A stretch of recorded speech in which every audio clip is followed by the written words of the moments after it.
Good evening, everybody. Welcome to Nighttime Mathematics Radio.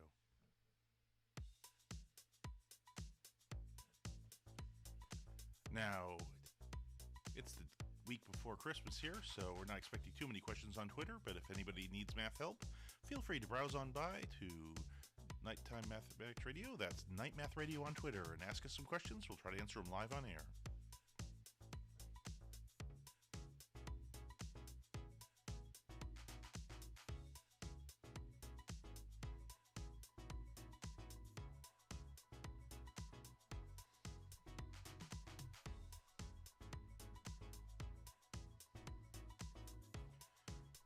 Now, wait a few minutes to see if anybody does have any holiday questions here on Twitter, and if not, I'll start answering some interesting questions we've gotten over the week.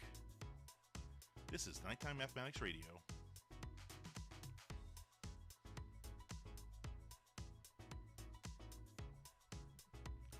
Now, this week it looks like we've got audio, so that's a big improvement over last week. So for anybody who's got any questions, we're on the air.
Once again, if you find any math questions you need to have answered here right before Christmas, just post them on Twitter to Night Math Radio. That's NIGHTMATHRADIO, and we'll try to answer them right here live on the air. This is Nighttime Mathematics Radio.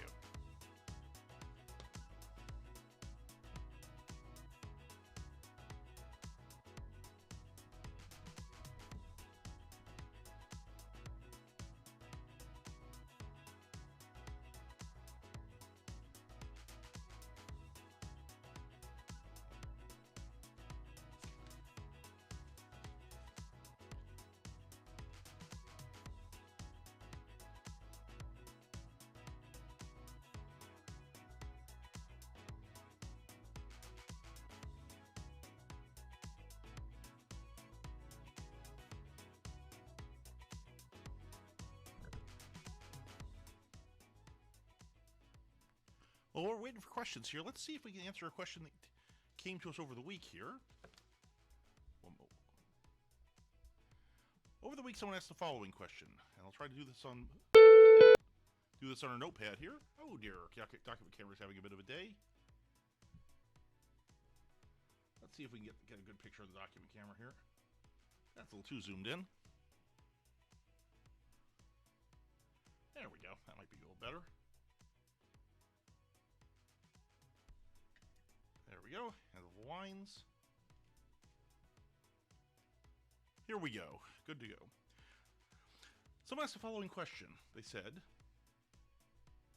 the tangent line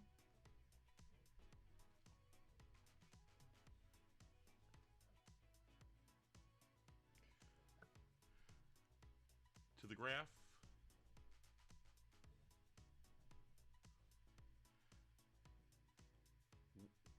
y is equal to e to the 2 minus x at the point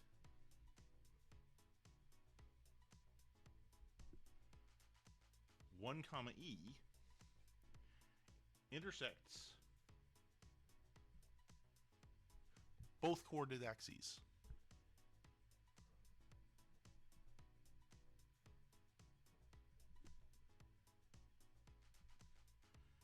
What's the area of the triangle?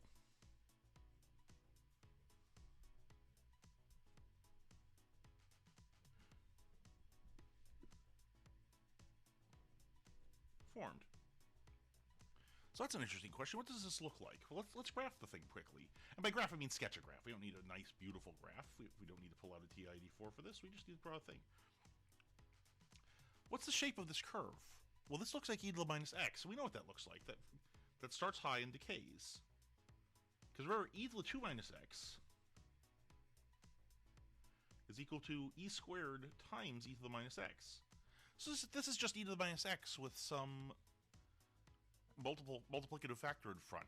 Well, e is about 2.718, so e squared's, yeah, a bit less than 9. So when x is 0, this will just be e squared. And it will look like any other decaying exponential as it moves off. It'll blow up off to the negative axis and go this way. And they're asking specifically about what happens at 1. Well, at 1, this is just e squared times e to the minus 1, which is just e. So that goes through 1 comma e, just like it says. And the tangent line makes some triangle here. And they're asking about that triangle. So how can we find that? Well, what do we know here? We know the point. The point is 1 comma e. And because this is a calculus class, we know the slope there. How do we find the slope? Well, we can take the derivative of the function.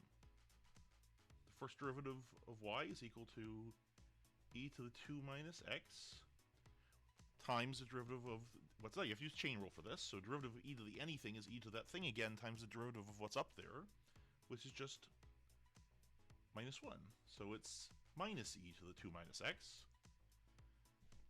And we're plugging in x equals 1, so the derivative at that point is equal to minus e. So at that point, the slope is minus e. It goes through 1 comma e. We know the point. We know the slope. So we can write the equation of a line. Because remember, this is why you spent so much time memorizing all those great formulas for lines back in algebra. Because now we have a point and we have a slope, and hey, we've got point-slope form. Y minus the y value at that point, e, is equal to the slope, minus e, times the quantity, x minus the x value at that point, which is just 1. So there's the line in point-slope form, and we can simplify this a little bit. That says y minus e is equal to minus ex plus e, distributing out the minus e, or y is equal to minus ex plus 2e. Great. That gives us a good start to this problem. Now we need to know 2 points. We need to know the point here on the x-axis. Well, that's easy enough because of what's true of points on the x-axis? Well, on the x-axis, y is 0. So to find out what that point is, we just plug in 0 for y. We get 0 is equal to minus ex plus 2e. Add ex to both sides. Ex is equal to 2e. Divide both sides by e. X is equal to 2. So great, this point here is 2 comma 0. How about this point up here where the tangent line hits it? Now notice, we gotta be a little careful here. It's really easy to inadvertently think, oh, e squared, that's easy, I can see it right there. But remember, e squared is where the original function went through the y-axis. That's not where the point goes through the y-axis. To figure out where this thing crosses the y-axis, we plug in x equals to 0. So we get y equals 2e. When x is 0, that part vanishes.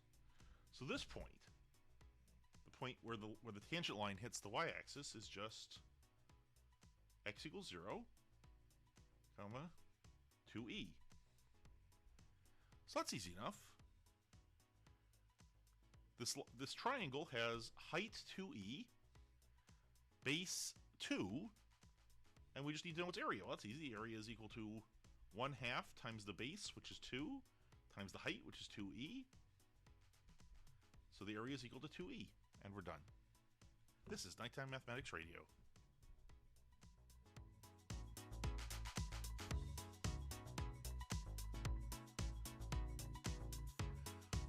Once again, if anybody has any math questions they'd like to ask over Twitter, just tweet them to Night Math Radio on Twitter, and I'll try to answer them live on the air. This is Nighttime Mathematics Radio.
This is Nighttime Mathematics Radio. Again, if you've got any math questions for the holidays here, tweet them to @NightMathRadio on Twitter, and I'll try to answer them live on the air. For now, we can just sit back, relax, and listen to some of the strangest beats that Apple provides for free with GarageBand.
This is Nighttime Mathematics Radio. Well, it's a quiet night out there, which is to be expected, given that the holidays are upon us. Hanukkah starts tomorrow, Christmas starts in about 3 days, and everyone's tired. But just to get a little bit more math in here in 2019, let's look at another math problem that came to us over the week.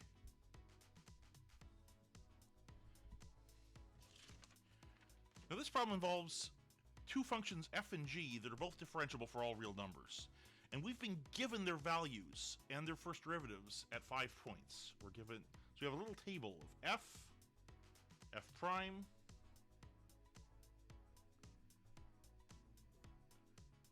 g of x, and g prime of x.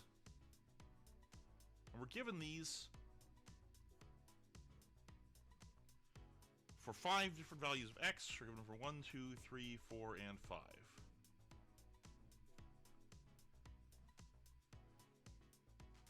So this is a pretty typical setup if they want to make you think, if they want to not have you just power out different derivatives as you've learned to do over and over again.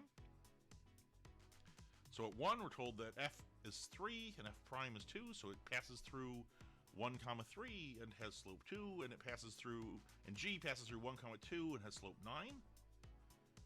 Next one, we have f passes through 2, 5 and has slope 3. G passes through 2, 4 and has slope 7.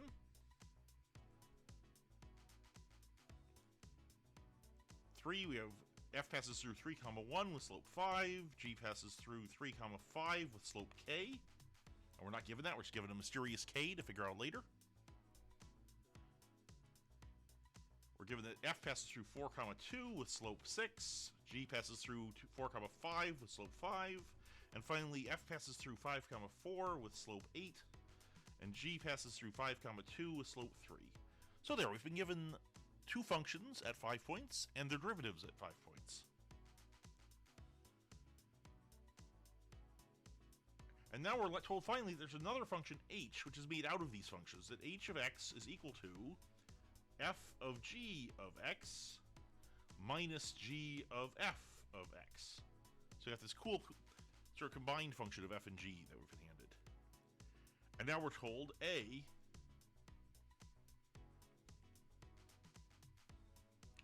explain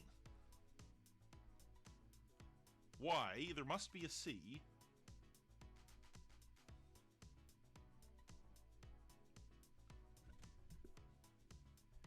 in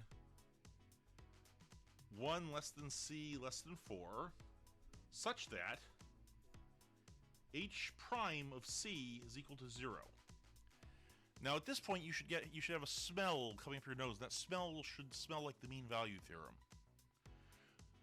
The reason is when you're told there must be some point where a derivative of something, that's sort of asking for the mean value theorem. Remember, what the mean value theorem says is, if you take an average rate between 2 points, the way you're used to doing, then somewhere between the 2 points that you've figured out your average slope of, there must be a point which actually has that rate, as long as the function is continuous and continuously differentiable.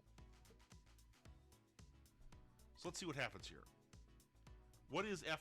So let's see, what is h of 1?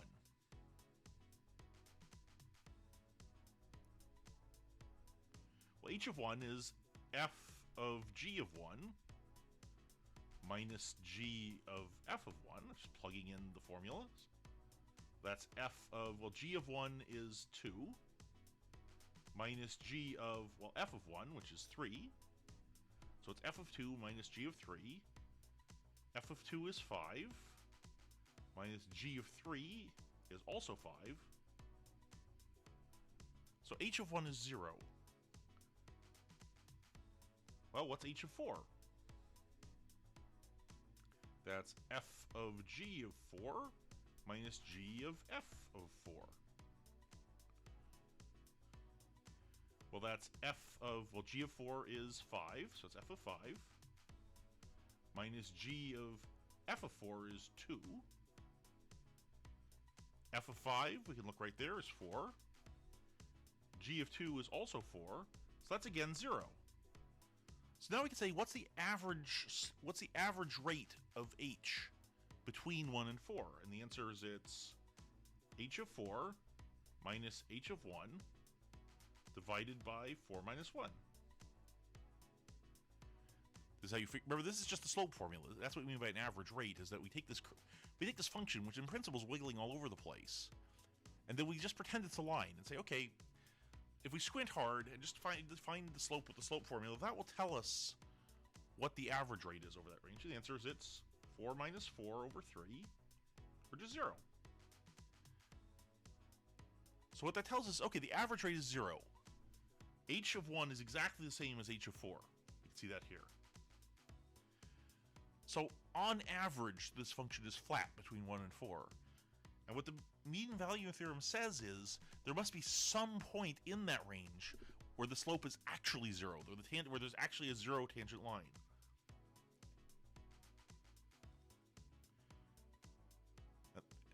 And so therefore, by the mean value theorem, the thing we're trying to prove must be true. That's a nice one.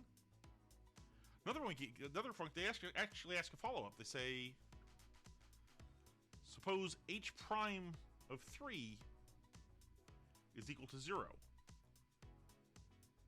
And then find g prime of 3. In other words, find k, given that we know this. Well, this we can do by just plugging in. Remember, h is equal to f of g minus g of f, so we can figure out what h prime is just using the chain rule.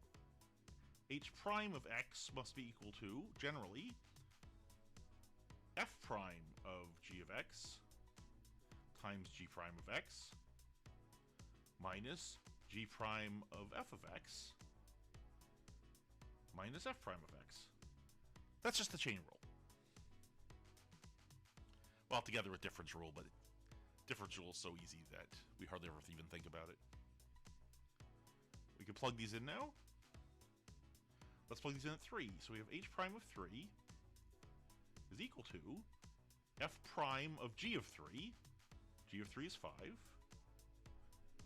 Times g prime of 3. G prime of 3 is k.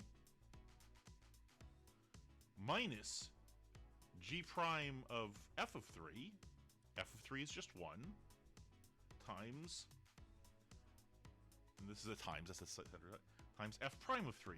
F prime of 3 is 5. And we know that's going to be equal to 0. F prime of 5 is 8. So 8k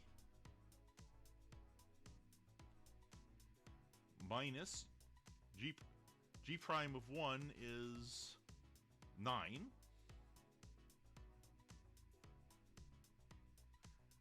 Is equal to 0. So 8k is equal to 45 minus 5. K is equal to 45 over 8. And there's no way to simplify that because 45 is 9 times 5, so it's 3 times 3 times 5. 8 is 2 times 2 times 2. They share no primes in their prime factorizations. And so that's least terms, and we're done. This is Nighttime Mathematics Radio.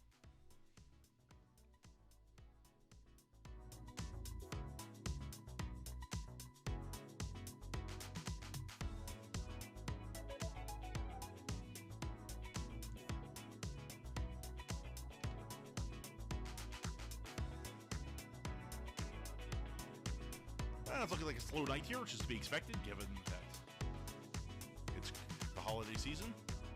So we'll probably wrap this show up here in a few minutes. This has been Nighttime Mathematics Radio. Once again, we come to you live at 10 p.m. every Saturday night. We go on till 11 if there's questions, and we'll stop early if there aren't.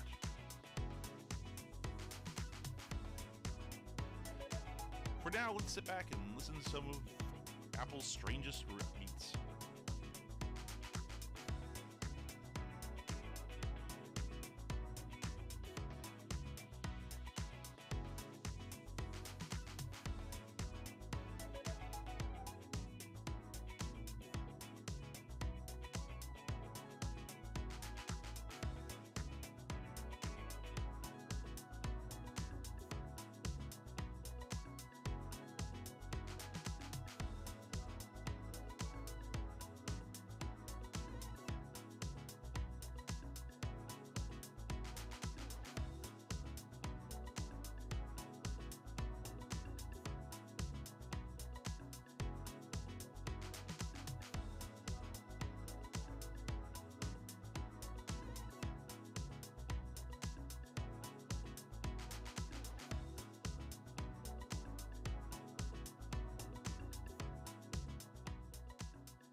This is Nighttime Mathematics Radio. Well, it's the holiday season. It looks like no one's here this evening, so we're going to sign off early. Everybody, keep working on your math. Have a good holiday season. We'll see you again right before New Year's. Good night, everybody.